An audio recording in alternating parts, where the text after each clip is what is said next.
નમસ્તે વિદ્યાર્થી મિત્રો, કેમ છો બધા? મજામાં છો ને? આજે ધોરણ 11 કેમિસ્ટ્રીની અંદર ચેપ્ટર નંબર 2 એમાં આજે આપણે વાત કરવાની છે રુથરફોર્ડના નમૂનાની જે ખામીઓ છે એની આપણે ચર્ચા કરવાની છે. આ આપણા ચેપ્ટરનો 5મો વિડીયો થશે. સૌપ્રથમ આપણે રુથરફોર્ડનો જે પરમાણુય નમૂનો હતો એની ઉપયોગિતાની આપણે વાત કરીએ કે આ રુથરફોર્ડના પરમાણુય નમૂનાની ઉપયોગિતા શું છે, એના પરથી આપણે શું સાબિત કરી શકીએ છીએ. તો તમને ખ્યાલ છે કે રુથરફોર્ડે જે પરમાણુનો નમૂનો આપ્યો એ નમૂનો કેના ઉપરથી આપેલો? તો એ નમૂનો આવેલો આલ્ફા કણ પ્રકીર્ણનના પ્રયોગ ઉપરથી. તો આલ્ફા કણ પ્રકીર્ણનનો પ્રયોગ કે જે રુથરફોર્ડે અને એના બે સાયન્ટિસ્ટ વિદ્યાર્થીઓ હતા એમના વચ્ચે કરેલો અને એના પરથી રુથરફોર્ડે પરમાણુનો નમૂનો જે છે એ રજૂ કરેલો છે. આ પરમાણુના નમૂનાની અંદર સૌ પ્રથમ ન્યુક્લિયર પરમાણુ મોડેલ તરીકે આપણે એને ઓળખીએ છીએ, કારણ કે થોમ્સને જે પરમાણુનો નમૂનો દર્શાવ્યો એમાં કેન્દ્ર નહોતું. એને તરબૂચ જેવો નમૂનો આપ્યો હતો, એમાં કેન્દ્ર નહોતું. એટલે સૌ પ્રથમ આ એક એ પ્રકારનો નમૂનો હતો કે જે નમૂનાની અંદર કેન્દ્ર રજૂ કરવામાં આવ્યું હતું. એટલે રુથરફોર્ડનો પરમાણુ નમૂનો છે એને પ્રથમ ન્યુક્લિયર પરમાણુ મોડેલ તરીકે આપણે ઓળખીએ છીએ. આ મોડેલને આધારે આપણે જોઈએ તો આ મોડેલને આધારે પહેલી વસ્તુ આપણને આ ખ્યાલ આવે છે કે પરમાણુનું જે સમગ્ર દ્રવ્ય છે એ ન્યુક્લિયસમાં કેન્દ્રિત થયેલું હોય છે. શા માટે? કારણ કે આપણે જાણીએ છીએ કે પરમાણુના કેન્દ્રની અંદર ધનવીજભારિત પ્રોટોન અને ન્યુટ્રોન હોય છે. અલબત્ત રુથરફોર્ડે જ્યારે પરમાણુનો નમૂનો આપ્યો ત્યારે ન્યુટ્રોનની શોધ થયેલી નહોતી, પણ તેમ છતાં જે પરમાણુનું સમગ્ર દળ છે એ સમગ્ર દળ ક્યાં કેન્દ્રિત થયેલું હોય? પરમાણુના કેન્દ્રની અંદર કેન્દ્રિત થયેલું હોય. અને પરમાણુ કેન્દ્રની બહારનો જે ભાગ કે જેને આપણે કક્ષા કહીએ છીએ એની અંદર વજનમાં ખૂબ હલકા, કોની સાપેક્ષમાં? પ્રોટોન અને ન્યુટ્રોનની સાપેક્ષમાં વજનમાં ખૂબ હલકા એવા ઇલેક્ટ્રોનની પરિભ્રમણ કરતા હોય છે. એટલે આના પરથી આપણે કહી શકીએ કે આ પરમાણુનું જે સમગ્ર દળ છે એના ન્યુક્લિયસની અંદર કેન્દ્રિત થયેલું હોય છે.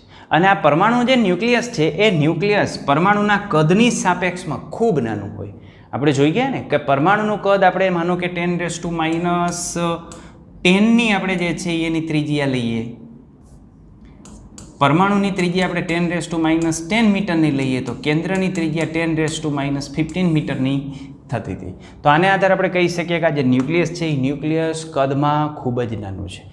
અને આ પરમાણુના કદની સાપેક્ષમાં એનું કદ ખૂબ નાનું હોય. અત્યારે આપણે કેની વાત કરતા હતા? ત્રિજ્યાની. એકની ત્રિજ્યા આપણે 10⁻10 મીટર લઈએ તો બીજાની ત્રિજ્યા આપણને કેટલી મળતી હતી? 10⁻15 મીટર આપણને મળતી હતી. તો આપણે જો કદની વાત કરીએ તો કદ તો એના કરતાં પણ ખૂબ ઓછું થાય. એટલે આ જે પરમાણુનું કદ છે એ પરમાણુના કદની સાપેક્ષમાં એના ન્યુક્લિયસનું કદ ખૂબ જ નાનું છે. એટલે અતિ સૂક્ષ્મ ભાગની અંદર એ રહેલો છે. આપણે એના વ્યાસની વાત કરીએ તો વ્યાસ આપણને આવી રીતે જોવા મળે: diameter of atom is equal to 10⁵ multiply by diameter of nucleus. યાની ન્યુક્લિયસનો જે વ્યાસ છે એ વ્યાસ કરતાં જે પરમાણુ છે એ પરમાણુનો વ્યાસ 1,00,000 ગણો વધારે હોય. આ પરમાણુની ત્રિજ્યાની આપણે વાત કરવી હોય તો આપણે કરી શકીએ કે પરમાણુની ત્રિજ્યા છે એ ત્રિજ્યા આપણને કેટલી મળે, અને આ પરમાણુની ત્રિજ્યાને એની અંદર રહેલા પ્રોટોન અને ન્યુટ્રોનની જે સંખ્યા કે જેને આપણે ન્યુક્લિયોન્સ કહીએ છીએ એની સાથે કોઈ સંબંધ હોય છે? તો હા, પરમાણુની જે ત્રિજ્યા છે એ ત્રિજ્યાને એમાં રહેલા જે ન્યુક્લિયોન્સ યાની પરમાણુના કેન્દ્રની અંદર રહેલા પ્રોટોન અને જે ન્યુટ્રોનની સંખ્યા છે એ સંખ્યા સાથે સંબંધ હોય છે. એ ન્યુક્લિયોન્સની જે સંખ્યા છે એના ઘનમૂળના સમપ્રમાણમાં હોય છે. યાની આના પરથી આપણને મળે રેડિયસ ઓફ એટમ. આ જે પરમાણુનું જે કેન્દ્ર છે એ કેન્દ્રની ત્રિજ્યા, રેડિયસ ઓફ ન્યુક્લિયસ, આ રેડિયસ ઓફ ન્યુક્લિયસ યાની પરમાણુના કેન્દ્રની ત્રિજ્યા, એનો જે પરમાણુ દળાંક છે એના ઘનમૂળના સમપ્રમાણમાં હોય છે. એટલે આ રીતે આપણને મળે. હવે આ સહપ્રમાણતા અચળાંક આપણે મૂકીએ તો સહપ્રમાણતા અચળાંક આપણને મળશે 0. તો અહીં પરમાણુના કેન્દ્રની ત્રિજ્યા છે એ આપણને આ રીતે મળે: R0 × A નું ઘનમૂળ. તો એ શું છે? તો એ અહીં ન્યુક્લિયન્સની સંખ્યા છે. R શું છે? તો R છે પરમાણુના કેન્દ્રની ત્રિજ્યા. R0 શું છે? તો R0 એક અચળાંક છે. R0 = 1.33 × 10⁻13. તો એ દળ ક્રમાંક છે, યાની પ્રોટોન અને ન્યુટ્રોનની સંખ્યાનો સરવાળો છે. R પરમાણુના કેન્દ્રની ત્રિજ્યા યાની ન્યુક્લિયસની ત્રિજ્યા છે. તો આ વસ્તુ આપણે ધ્યાનમાં રાખશું કે ન્યુક્લિયસની ત્રિજ્યા એના જે ન્યુક્લિયોન છે એ ન્યુક્લિયોનના ઘનમૂળના સમપ્રમાણમાં આપણને જોવા મળતી હોય છે. આરની કિંમત શેમાં છે? તો R0 કેટલી છે? તો R0 1.33 × 10⁻13. એ કિંમત આપણે અહીં મૂકી દઈ એટલે આપણને ન્યુક્લિયસની ત્રિજ્યા મળશે. ન્યુક્લિયસની ત્રિજ્યા = 1.33 × 10⁻13 × √³ of A. અને એકમ આપણને મળશે સેન્ટીમીટર. તો સેન્ટીમીટરમાં આપણને એની ત્રિજ્યા આ રીતે જોવા મળે. ચલો હવે કદની આપણે વાત કરીએ તો આ જે ન્યુક્લિયસ છે એ ન્યુક્લિયસની આપણે ચર્ચા કરી ગયા. હવે ન્યુક્લિયસની આસપાસ ઘણી બધી ખાલી જગ્યા છે કે જ્યાં આપણે જ્યારે આલ્ફા કણ આપાત કરતા હતા ને તો આ આલ્ફા કણ સીધો જ પસાર થઈ જતો હતો, એમાં કોઈ પણ પ્રકારનું વિચલન જોવા નહોતું મળતું. તો આ ન્યુક્લિયસની આસપાસ જે ખાલી જગ્યા છે એ ખાલી જગ્યાને આપણે કેન્દ્ર સિવાયના ભાગ તરીકે ઓળખીએ છીએ. અને આ જે કેન્દ્ર સિવાયનો ખાલી ભાગ છે એમાં ઇલેક્ટ્રોનની હાજરી હોય છે, ને ઇલેક્ટ્રોન પરિભ્રમણ કરતા હોય. આ પરમાણુની અંદર જે ઇલેક્ટ્રોનની સંખ્યા છે એ હંમેશા પ્રોટોનની સંખ્યા જેટલી જ હોય, કારણ કે જો પ્રોટોનની સંખ્યા જેટલી જ હોય ને તો એ વીજભારની દ્રષ્ટિએ તટસ્થ જોવા મળે. કારણ કે જેટલો ધન વીજભાર હોય એટલા જ સામે ઋણ વીજભારિત ઇલેક્ટ્રોન હોય તો વીજભારની દ્રષ્ટિએ જે પરમાણુ છે એ પરમાણુ તટસ્થ બને. અને બધા જ પરમાણુ વીજભારની દ્રષ્ટિએ તટસ્થ હોય છે.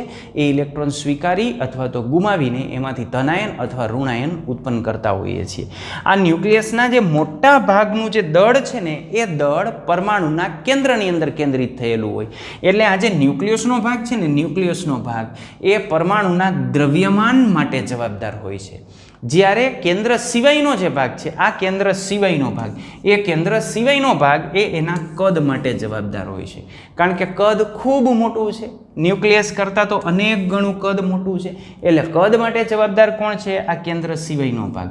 અને દળ માટે જવાબદાર કોણ છે? તો દળ તો સમગ્ર ન્યુક્લિયસની અંદર કેન્દ્રિત થયેલું છે. એટલે દ્રવ્યમાન માટે જવાબદાર છે એનું ન્યુક્લિયસ, અને કદ માટે જવાબદાર છે એની બહારની કક્ષકો યાની ન્યુક્લિયસ સિવાયનો ભાગ એ કદ માટે જવાબદાર છે.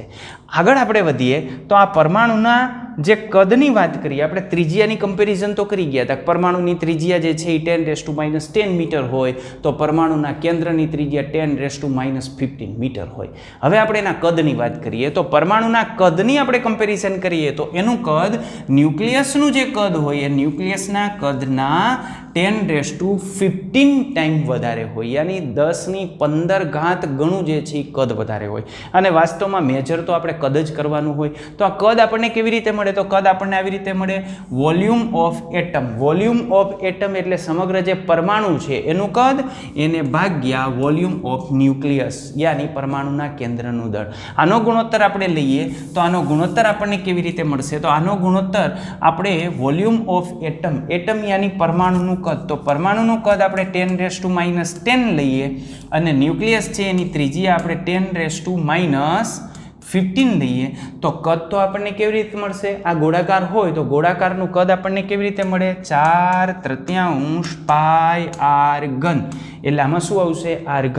તો ઉપર કેટલું આવશે? 4/3 πr3. નીચે કેટલું આવશે? 4/3 πr3. એટલે આની અંદર શું જોવા મળશે? r3/r3. હવે જો આ 10⁻10 લઈ તો એનો ઘન થાય, આ 10⁻15 નો ઘન થાય, તો ફાઇનલી આપણને મળશે 10⁵ નો ઘન. એટલે એનો જે તફાવત છે એ 10⁻15 જેટલો જોવા મળે. અને ઘણી બધી વખત બીજા પરમાણુ માટે આપણે પરમાણુનું જે કદ છે એ 10⁻8ની રેન્જમાં લેતા હોઈએ છીએ, તો એના કેન્દ્રનું જે કદ છે એ 10⁻13ની રેન્જમાં મળે, તો પણ એમના વચ્ચેનો જે ગુણોત્તર છે એ ગુણોત્તર તો આટલો જ મળે. યાની ન્યુક્લિયસનું જે કદ છે એ કદ કરતાં જે પરમાણુનું કદ છે એ 10⁻15 ટાઈમ્સ વધારે હોય, 10⁻15 ગણું એ મોટું આપણને જોવા મળતું હોય. તો આમ પરમાણુનું કેન્દ્ર છે એ પરમાણુના કદની સાપેક્ષમાં અતિ સૂક્ષ્મ છે અને પરમાણુનું કદ એ કેન્દ્રની સાપેક્ષમાં ખૂબ ખૂબ ખૂબ વિશાળ છે. તો આવ આપણે રુથરફોર્ડના જે પરમાણુય નમૂના છે એના ઉપરથી આપણે કહી શકીએ. આ ઇલેક્ટ્રોન ક્યાં પરિભ્રમણ કરતો હોય? તો આ જે ઇલેક્ટ્રોન છે એ પરમાણુના કેન્દ્રની આજુબાજુ જે ન્યુક્લિયસ છે એની આસપાસ જે વર્તુળાકાર પથ છે એના ઉપર પરિભ્રમણ કરતો હોય. અને આ ઇલેક્ટ્રોન જે પરિભ્રમણ કરે છે એને લઈને કેન્દ્ર ત્યાગી બળ લાગતું હોય. કોઈ પણ પથ ઉપર જ્યારે વર્તુળાકાર આપણે ગતિ કરતા હોય ને ત્યારે કેન્દ્રથી દૂર જવાનું એક બળ આપણને લાગતું હોય કે જેને આપણે કેન્દ્ર ત્યાગી બળ કહીએ છીએ. તો આ કેન્દ્ર ત્યાગી બળ લાગતું હોય અને આ કેન્દ્ર ત્યાગી બળ અને સામે ઇલેક્ટ્રોનના આકર્ષણ જે લાગે છે કેન્દ્ર પ્રત્યે, આ બંને એકબીજાને સંતુલિત કરતા હોય. અને આ એકબીજાને સંતુલિત કરે છે એટલે તો આ જે મોડેલ છે એને આપણે સોલર પ્રણાલી સાથે સરખાવીએ છીએ કે જેમાં પરમાણુના કેન્દ્રની જગ્યાએ સૂર્ય છે અને બાકી જે પરમાણુના કેન્દ્ર સિવાયનો ભાગ છે, ત્યાં જુદા જુદા ગ્રહો ગોઠવાયેલા છે. આ ગ્રહો આપણે ઇલેક્ટ્રોનની જગ્યાએ લેતા હોઈએ છીએ. તો એના નમૂનાની આપણે વાત કરીએ તો આપણે આ રીતે એનો નમૂનો જે છે એ દર્શાવી શકીએ. તો આ સોલાર સિસ્ટમનો નમૂનો છે. આ સોલાર સિસ્ટમની અંદર તમે જાણો છો કે આ જે ભાગ છે એ સૂર્ય દેવતા છે. તો આ જે સૂર્ય છે એ સૂર્યની જગ્યાએ આપણે કલ્પીએ છીએ ન્યુક્લિયસ. તો અહીં આપણે કલ્પીએ છીએ ન્યુક્લિયસ, બરાબર. અને આ જુદા જુદા જે ગ્રહ છે એ ગ્રહ એની આજુબાજુ જે વર્તુળાકાર પથ છે એ વર્તુળાકાર પથની અંદર પરિભ્રમણ કરતા હોય. તો આ વર્તુળાકાર પથની અંદર એ જે પરિભ્રમણ કરે છે એ ઇલેક્ટ્રોનની જગ્યાએ આપણે કલ્પીએ છીએ અને આને પરમાણુના કેન્દ્રની જગ્યાએ કલ્પીએ છીએ. એટલે આ પ્રકારનો નમૂનો એને આપેલો આપણી સોલર સિસ્ટમ જેવો. ઓકે. હવે ઇલેક્ટ્રોનને જ્યારે આપણે આવી રીતે કલ્પીએ ત્યારે શું થાય? તો આ ઇલેક્ટ્રોન પ્રત્યે બે પ્રકારના આકર્ષણ લાગતા હતા. આ ઇલેક્ટ્રોન પરમાણુના કેન્દ્રની અંદર જે પોઝિટિવ ચાર્જ હોય અને ઇલેક્ટ્રોન ઋણ વીજભારિત છે એટલે એ બંને એકબીજાને આકર્ષે. અને સાથે આ ઇલેક્ટ્રોન જ્યારે વર્તુળાકાર પથ ઉપર ગતિ કરતો હોય ત્યારે એનું કેન્દ્ર ત્યાગી બળ પણ લાગતું હોય. કારણ કે આ જ્યારે આગળ ગતિ કરે ત્યારે એનું જે બળ લાગે એ આ તરફ લાગે, યાની એને આપણે કેન્દ્ર ત્યાગી બળ કહીએ છીએ. કેન્દ્રનો ત્યાગ કરશે. તો આમાં જે કેન્દ્ર ત્યાગી બળ લાગે છે એ એને પરમાણુના કેન્દ્રથી દૂર ધકેલશે અને વચ્ચે જે આકર્ષણ લાગે છે એ પરમાણુના કેન્દ્ર તરફ એને જકડી રાખશે. અને આ સ્થાયી તો જ બને કે જો આની અંદર આ બંને બળ લાગતા હોય ને, બંને બળ કેવા હોવા જોઈએ? તો પારસ્પરિક એકબીજાને સંતુલ્ય હોય તો જ આપણે આ વસ્તુ સમજાવી શકીએ. હવે આપણે રુથરફોર્ડના નમૂનાની ખામીઓની વાત કરીએ છીએ. તો રુથરફોર્ડના નમૂનાની ખામી કઈ હતી? તો પહેલી વાત કે આ રુથરફોર્ડનો જે નમૂનો છે ને એ નમૂનાને આપણે સ્મોલ વર્ઝન ઓફ સૂર્યમંડળ કહીએ છીએ. તો આપણી જે સોલાર સિસ્ટમ છે એના નાના નમૂના તરીકે રુથરફોર્ડનો પરમાણુ નમૂનો આપણે લઈએ છીએ કે જેમાં ખૂબ વજનવાળો જે કેન્દ્ર છે એ કેન્દ્ર તરીકે આપણે સૂર્યને ગણતા હોય છે. એટલે સૂર્યની જગ્યાએ પરમાણુનું ન્યુક્લિયસ મૂકશું કે જેમાં સમગ્ર પરમાણુનું દળ કેન્દ્રિત થયેલું હોય અને ઇલેક્ટ્રોન છે એને આપણે બીજા જે ગ્રહો છે એની જગ્યાએ આપણે મૂકશું. આ ઉપરાંત આપણે જાણીએ છીએ કે અહીં પરમાણુના કેન્દ્રની અંદર જે ધન વીજભારિત પ્રોટોન છે અને ઋણ વીજભારિત જે ઇલેક્ટ્રોન છે એ બંનેના વીજભાર પરસ્પર વિરુદ્ધ છે. અને પરસ્પર વિરુદ્ધ વીજભાર હોય એટલે એમના વચ્ચે આકર્ષણ લાગતું હોય. એ જે કુલંબિક આકર્ષણ બળ લાગે છે એ આકર્ષણ બળ કેટલું છે? તો એ આકર્ષણ બળ છે K × Q1 × Q2 ના છેદમાં R² જ્યાં Q1 એટલે આનો ચાર્જ છે, Q2 એટલે આનો ચાર્જ છે, R એટલે આ બે વચ્ચેનું અંતર છે અને K છે એ સપ્રમાણતા અચળાંક છે. તો પરમાણુના કેન્દ્રની અંદર ધન વીજભારિત પ્રોટોન અને આ ઋણ વીજભારિત જે ઇલેક્ટ્રોન છે એમના વચ્ચે કુલંબિક આકર્ષણ બળ લાગે છે. એ આકર્ષણ બળ આપણને કેટલું મળે છે? આના જેટલું મળે છે. જ્યાં Q1 અને Q2 શું છે? તો આના ભાર છે. એક માનો કે ઇલેક્ટ્રોનનો ભાર છે તો એક ભાર યાની વીજભાર, અને Q2 શું છે? તો કેન્દ્રનો વીજભાર છે. અને R એમના વચ્ચેનું અંતર છે કે એ બંને વચ્ચેનું ડિસ્ટન્સ કેટલું છે અને K તો સપ્રમાણતા અચળાંક છે. હવે જ્યારે સોલર સિસ્ટમની અંદર આપણે આ વસ્તુ લાગુ પાડીએ તો સોલર સિસ્ટમની અંદર પણ આપણને આવું જોવા મળે. સોલર સિસ્ટમની અંદર જે કોઈ પણ એક ગ્રહ છે એ ગ્રહ બીજા ગ્રહને પોતાની તરફ આકર્ષતો હોય. અહીંયા માનો કે બીજો કોઈ ગ્રહ છે તો આ બંને ગ્રહ વચ્ચે આકર્ષણ લાગતું હોય. કોઈ પણ પદાર્થ આપણે ફેંકીએ છીએ તો એ પૃથ્વીની સપાટી ઉપર જ પડે છે તો એને આપણે કહીએ છીએ ગુરુત્વાકર્ષણ બળ. તો આવી રીતે કોઈ પણ બે જુદા જુદા ગ્રહ લઈ લ્યો તો એમના વચ્ચે આકર્ષણ લાગતું હોય અને એમના વચ્ચે લાગતું જે આકર્ષણ છે એ બંનેના દળના ગુણાકારના સમપ્રમાણમાં હોય. એટલે અહીં જે આકર્ષણ બળ લાગે છે એ આકર્ષણ બળ M1 અને M2ના ગુણાકારના સમપ્રમાણમાં હશે. જ્યારે એ બંને વચ્ચેનું જે અંતર છે એ અંતરના વર્ગના વ્યસ્ત પ્રમાણમાં હશે. આ બંનેને આપણે ભેગું કરીએ તો આપણને શું જોવા મળે? તો ફાઇનલી આપણને આમ જોવા મળે M1 × M2 ના છેદમાં R². અહીં પ્રપોર્શનાલિટી કોન્સ્ટન્ટ આપણે મૂકી દઈએ તો પ્રપોર્શનાલિટી કોન્સ્ટન્ટ તરીકે G મૂકી દઈએ તો અહીં ગાણિતિક રીતે જે સૂર્ય નમૂનો છે અથવા સૌરમંડળ છે એની અંદર પણ આ પ્રકારનું આકર્ષણ બળ લાગતું હોય છે અને એ આકર્ષણ બળને આપણે દર્શાવીએ છીએ આ રીતે. રેડી? તો અહીં આપણે કમ્પેરિઝન કરી શકીએ કે m1 ને m2 તો દળ છે, r એમના વચ્ચેનું જે અંતર છે અને g ગુરુત્વાકર્ષણ અચળાંક છે. હવે તમે જુઓ સૌરમંડળની અંદર જે લાગતું હતું એવું જ આપણને ક્યાં લાગતું હતું? એવું જ પરમાણુની અંદર લાગતું હતું. પરમાણુની અંદર કેવું આકર્ષણ લાગે છે? તો કે q1 ઇન્ટુ q2 ના છેદમાં r². અહીંયા કેવું લાગે છે? g ઇન્ટુ m1 ગુણ્યા m2 ના છેદમાં r². રેડી? તો આકર્ષણ બળ બંને તમે આકર્ષણ બળ જોવો તો બંને આકર્ષણ બળની અંદર ગાઢ સામ્યતા છે. તો આ જે આકર્ષણ બળ લાગે છે એ આકર્ષણ બળ વાસ્તવમાં કેવું છે? તો સૌરમંડળની અંદર જે પ્રકારનું આકર્ષણ બળ લાગતું હોય એ જ પ્રકારનું આકર્ષણ બળ એ લાગે છે. એટલા માટે રુથરફોર્ડે એવો વિચાર આવ્યો કે આ જે નમૂનો છે પરમાણુનો નમૂનો, એ પરમાણુનો નમૂનો કેવો હોવો જોઈએ? તો સૌરમંડળમાં પણ આ જ સિસ્ટમ લાગે છે, એટલે સૌરમંડળ જેવો પરમાણુ નમૂનો હોવો જોઈએ. અને રુથરફોર્ડે એ પરમાણુના નમૂનાને સૌરમંડળ તરીકે અથવા small version of solar system તરીકે એને દર્શાવ્યું.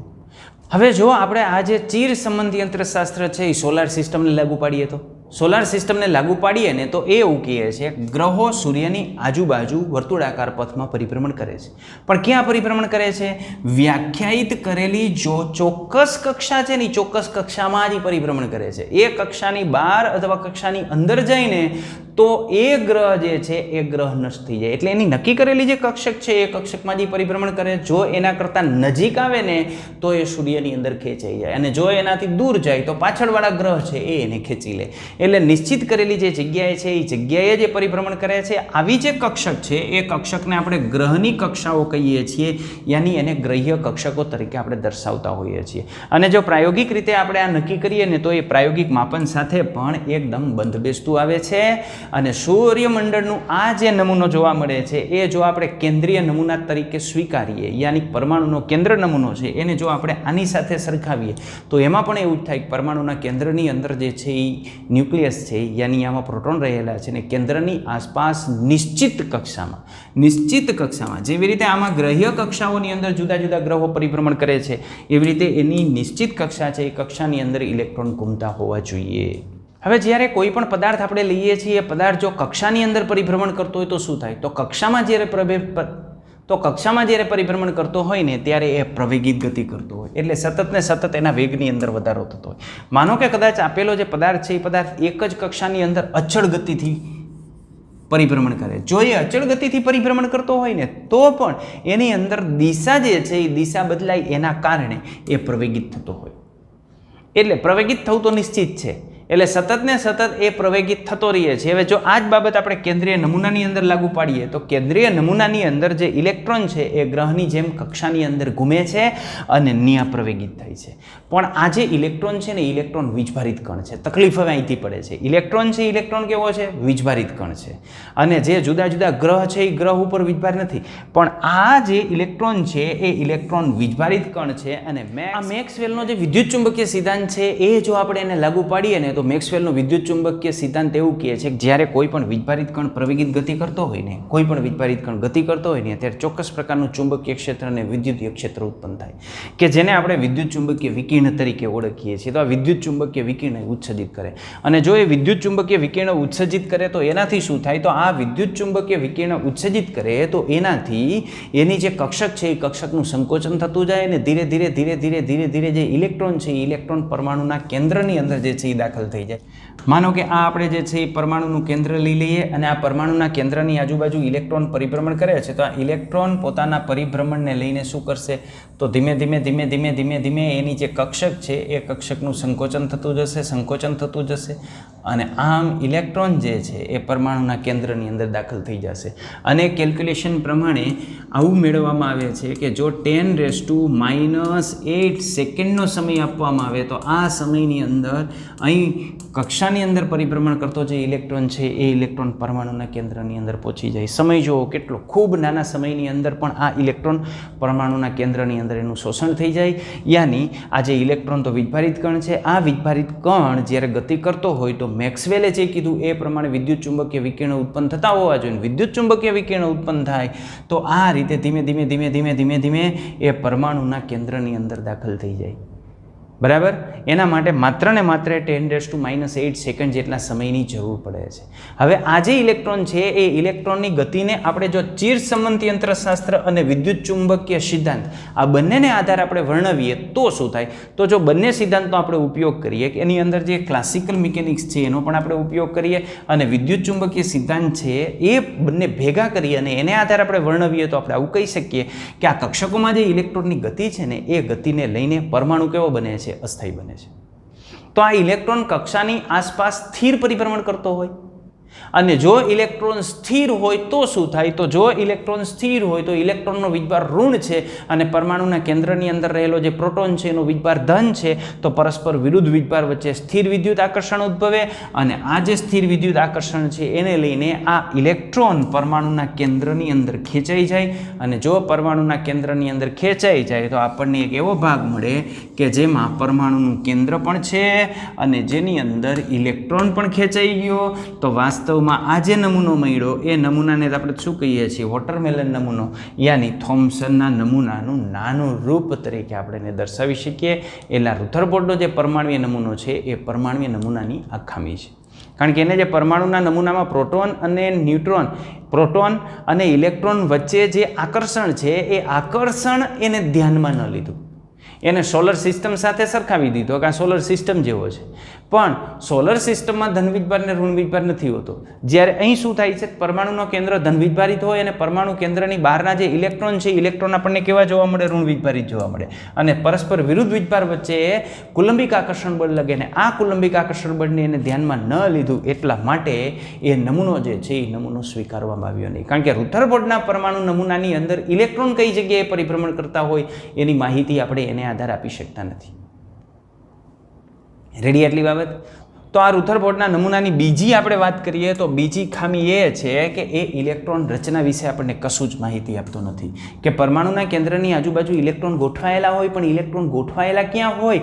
ઇલેક્ટ્રોન કેવી રીતે વહેંચાયેલા હોય અને એ ઇલેક્ટ્રોન ન્યા વહેંચાયેલા છે તો ન્યા ઇલેક્ટ્રોનની ઉર્જા કેવી હોય, આવી એની ઉર્જાની અથવા એના સ્થાનની કોઈ પણ પ્રકારની માહિતી રુથરફોર્ડનો જે પરમાણુ નમૂનો છે એ પરમાણુ નમૂનાને આધારે આપણને મળતી નથી. કે ઇલેક્ટ્રોન કોઈ પણ કક્ષામાં પરિભ્રમણ કરે છે તો એ કક્ષામાં ઇલેક્ટ્રોનની ઉર્જા કેટલી હોય. તો આ રુથરફોર્ડના પરમાણુ નમૂનાની બીજી ખામી છે. તો શોર્ટમાં આપણે રુથરફોર્ડના પરમાણુ નમૂનાની ખામી જોઈ લઈએ. તો પહેલી ખામી કઈ છે? તો પહેલી ખામી આ પરમાણુ નમૂનો સ્થિરતા સમજાવી શકતો નથી. શા માટે સ્થિરતા સમજાવી શકતો નથી? તેની પાછળનું કારણ કોણ છે? મેક્સવેલનો સિદ્ધાંત. મેક્સવેલના સિદ્ધાંત પ્રમાણે શું થાય? તો ઇલેક્ટ્રોન જ્યારે ઇલેક્ટ્રોન જેવો વિભારિત કણ જ્યારે ગતિ કરતો હોય ત્યારે એની ગતિને લઈને ચોક્કસ પ્રમાણમાં ઉર્જા ઉત્પન્ન થતી હોય. આ ઉર્જા વિકિરણ સ્વરૂપે ઉર્જા ઉત્પન્ન થતી હોય. એટલે ઇલેક્ટ્રોન જેવા વિભારિત કણ જ્યારે ગતિ કરશે ત્યારે વિકિરણ સ્વરૂપે સતત એ ઉર્જા જે છે એ ગુમાવશે અને ઉર્જા ગુમાવશે તો એ પરમાણુના કેન્દ્ર નજીક જશે અને નજીક જઈને વલય આકાર માર્ગની અંદર એ કેન્દ્રની નજીક જશે અને પરિણામ સ્વરૂપે કેન્દ્રની અંદર દાખલ થઈ જશે. અને જો કેન્દ્રની અંદર દાખલ થઈ જાય તો આને લઈને પરમાણુ જે છે એ અસ્થિર બને અને થોમ્સનનો જે પરમાણુ નમૂનો હતો એનું નાનું સ્વરૂપ આપણને જોવા મળે. આ આપણે ટૂંકમાં આગળ જે વાત કરી એ વાત એની જે મર્યાદા છે એ મર્યાદાને પેલી મર્યાદા તરીકે દર્શાવી. બીજી મર્યાદાની અંદર તો આપણને ખ્યાલ છે કે જો આ ઇલેક્ટ્રોન સતત ને સતત પોતાની ઉર્જા ગુમાવતો જાય તો ઉર્જા ગુમાવે તો શું થાય? તો ઉર્જા ગુમાવે તો એની અંદર જે વર્ણપટ આપણને મળવું જોઈએ, એનું જે ઉત્સર્જન વર્ણપટ આપણને મળવું જોઈએ એ વર્ણપટ કેવું હોવું જોઈએ? સતત વર્ણપટ હોવું જોઈએ. પણ આપણે આગળ જોશું કે કોઈ પણ પ્રકારનો પરમાણુ લઈ લઈએ અને એ પરમાણુની અંદર આપણે એનું વર્ણપટ મેળવીએ તો એનું જે વર્ણપટ આપણને મળે છે એ વર્ણપટ નિશ્ચિત આવૃત્તિ ધરાવતા જે વિકિરણો છે એ વિકિરણોની અલગ અલગ રેખાનું બનેલું હોય, યાની એની અંદર સતત વર્ણપટ આપણને જોવા મળતું નથી. તો સતત વર્ણપટ એટલે શું? અસતત વર્ણપટ એટલે શું? આની ચર્ચા આપણે આગળના ટોપિકની અંદર કરશું. આપણે ભણવાનું જ છે. જુદા જુદા પરમાણુના પરમાણુય વર્ણપટની આપણે જ્યારે ચર્ચા કરશું ત્યારે સતત વર્ણપટ કોને કહેવાય અને અસતત વર્ણપટ કોને કહેવાય અથવા સતત વર્ણપટ નથી એમ આપણે ક્યારે કહી શકીએ એ બંનેની ચર્ચા આપણે જે છે એ કરવાની છે. તો અહીં ખાસ કરીને એને એમ કીધું કે ઇલેક્ટ્રોન જ્યારે ગતિ કરે છે તેની ઉર્જામાં જે ઘટાડો થાય ને એ સતત એક સમાન રીતે ઘટાડો થતો હોય. જો સતત રીતે ઘટાડો થતો હોય તેની અંદર જે વર્ણપટ આપણને મળશે એનું જે સ્પેક્ટ્રમ મળશે એ સ્પેક્ટ્રમ કન્ટિન્યુઅસ સ્પેક્ટ્રમ આપણને મળવું જોઈએ.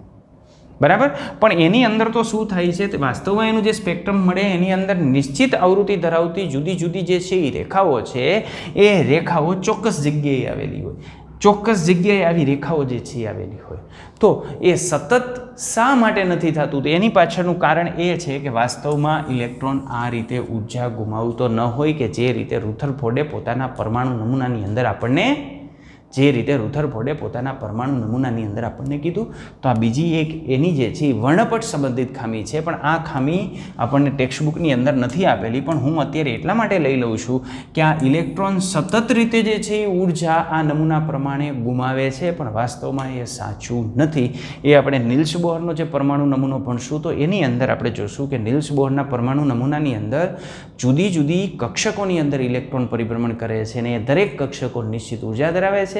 એક ઉર્જામાંથી બીજા ઉર્જા સ્તરની અંદર જ્યારે ઇલેક્ટ્રોન ટ્રાન્ઝિશન કરતો હોય ત્યારે ચોક્કસ ઉર્જાનું ઉત્સર્જન થતું હોય અથવા શોષણ થતું હોય, એને લઈને વર્ણપટ જોવા મળતો હોય. પણ એ વર્ણપટની અંદર જે બે રેખાઓ વચ્ચેનો જે તફાવત છે, શક્તિનો તફાવત છે, નિશ્ચિત હોય, એટલે નિશ્ચિત આવૃત્તિ ધરાવતી તરંગ લંબાઈ જ ત્યાંથી છૂટી પડતી હોય. ઓકે, તો બસ આ વિડીયોની અંદર આટલું જ. વધુ આપણે જોશું આના પછીના વિડીયોની અંદર. ત્યાં સુધી બધાને ટાટા બાય બાય, આવજો.